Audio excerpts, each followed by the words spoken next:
बात उन दिनों की है जब अंग्रेजी शिक्षा और ईसाई मत को लोग एक ही वस्तु समझते थे। उस समय नमक का नया विभाग बना और भगवान के द्वारा बनाई गई वस्तु को व्यापार करने का निषेध हो गया। लोग चोरी छिपे इसका व्यापार करने लगे। लोग अच्छे अच्छे पदों को छोड़कर इस विभाग में नौकरी करना चाहते थे और इसके दरोगा पद के लिए तो वकीलों का भी जी लग जाता था। मुंशी वंशीधर भी पढ़ाई समाप्त कर रोजगार की खोज में निकले। उनके पिता एक अनुभवी पुरुष थे। वे समझाने लगे, बेटा, घर के दुर्दशा तो देख ही रही हो, कर्ज के बोझ से दबे हुए हैं और तुम्हारी बहनें भी बड़ी होने लगी है। मैं भी बूढ़ा हो गया हूँ, पता नहीं कब तक जिंदा रहूंगा। अब तुम ही घर के मालिक हो।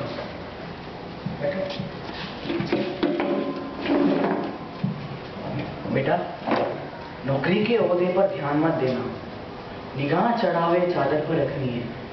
ऐसी नौकरी ढूंढना जिसमें ऊपर ही आया हो, क्योंकि मासिक वेतन तो पूर्णमासी का चांद के जैसा है, जो एक दिन निकला है और धीरे धीरे लुप्त हो जाता है। ठीक है पापा, मैं चलता हूँ। इस उद्देश्य के साथ ही मुंशी वंशीधर नौकरी की खोज में निकले और योग्यता के अनुसार नमक के दरोगा के पद पर नियुक्त हुए। यह सुनकर पिता की छाती फूल कर चौड़ी हो गई। समाज में प्रतिष्ठा बढ़ गई। 6 महीने बाद जाड़े का दिन, रात का समय, नमक के दफ्तर से 1 मील पूर्व की ओर जमुना बहती थी।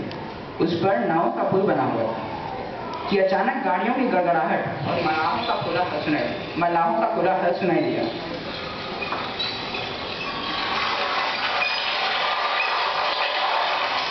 वंशीधर उठ बैठे और जल्दी से अपने घोड़े पर सवार हो वहां पहुंचे।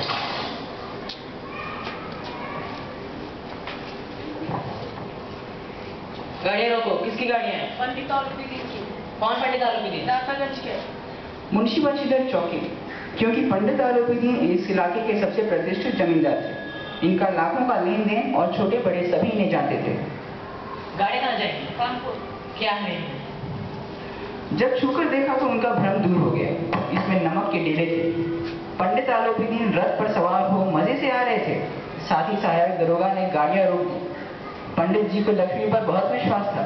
उनका मानना था पैसों से सब कुछ हो सकता है।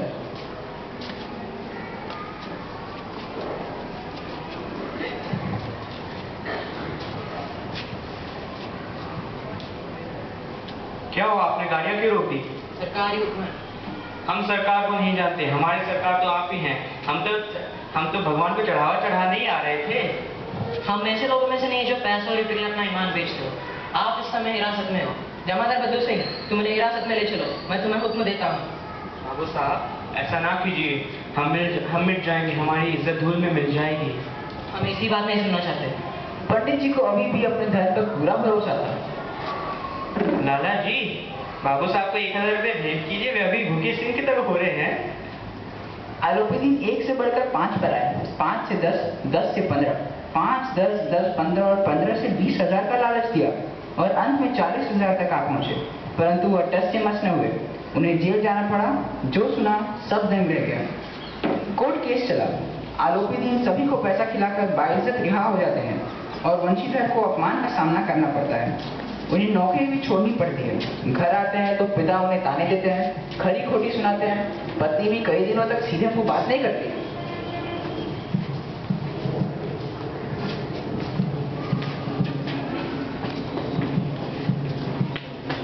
एक सप्ताह बाद शाम का पिता बूढ़े मुंशी जी भगवान का नाम जप रहे थे।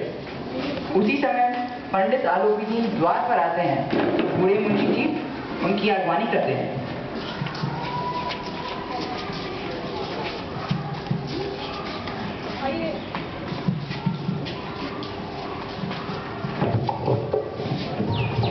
वाह, हमारा भाग्य देव हुआ कि आपके चरण हमारे घर आए।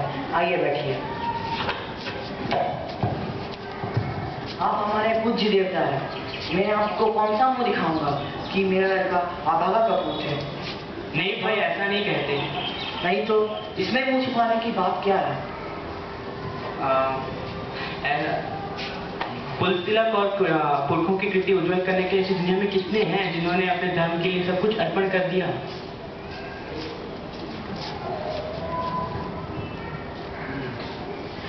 बाबू साहब, इसे खुशामद ना समझिए। खुशामद करने के लिए हमें इतना कष्ट उठाने की जरूरत ना थी। उस रात आपने अपने अधिकार बल से हमें हिरासत में लिया था। आज हम स्वेच्छा से आपकी हिरासत में आए हैं।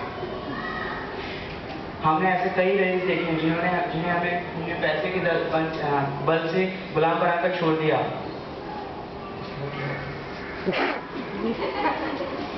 गुलाम बनाकर छोड़ दिया। मैं अगर आपकी आज्ञा हो तो मैं एक विनय करूं। मैं किस योग्य हूँ, किंतु जो कुछ भी सेवा मुझसे हो सकती है उसमें त्रुटि ना होगी। आरोपी दिन एक स्टाम्प लगा हुआ पत्र निकालते हैं।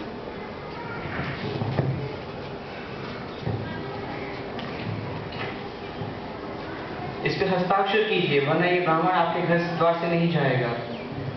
मुंशी वंशीधर ने जब वह कागज पढ़ा तो कृतज्ञता से आंखों में आंसू आ गए। पंडित आलोपीदीन ने उनको अपनी सारी जायदाद का स्थायी मैनेजर नियुक्त किया था। 6000 वार्षिक वेतन, रोजाना खर्च, अलग सवारी के लिए घोड़ा, रहने के लिए बंगला और नौकर चाकर मुफ्त। पंडित जी, मुझ में इतनी सामर्थ्य नहीं है कि मैं आपकी उदारता की प्रशंसा कर सकूं। मैं ऐसे उच्च पद का योग्य नहीं हूँ। यो मैं आपका दास हूँ, परंतु मुझ में ना विद्या है, ना बुद्धि, ना कार्य कुशलता कि मैं ऐसे महान काम कर सकूं। बाबू साहब, मुझे किसी की चाह नहीं है, मुझे बस आपकी चाह है। और मैं चाहता हूँ कि भगवान आपको उसी नदी के किनारे वाला बेमुरव्वत, उद्दंड और कठोर परंतु धर्मनिष्ठ दरोगा बनाए रखे। वंशीधर की आंखें डबडबाएं और पंडित जी की ओर भक्ति और श्रद्धा से देखते हुए और कांपते हाथों से मैनेजरी के कागज पर हस्ताक्षर किए। आरोपीदीन ने खुश होकर उन्हें गले लगा दिया। धन्यवाद हमारा नाटक देखने के लिए।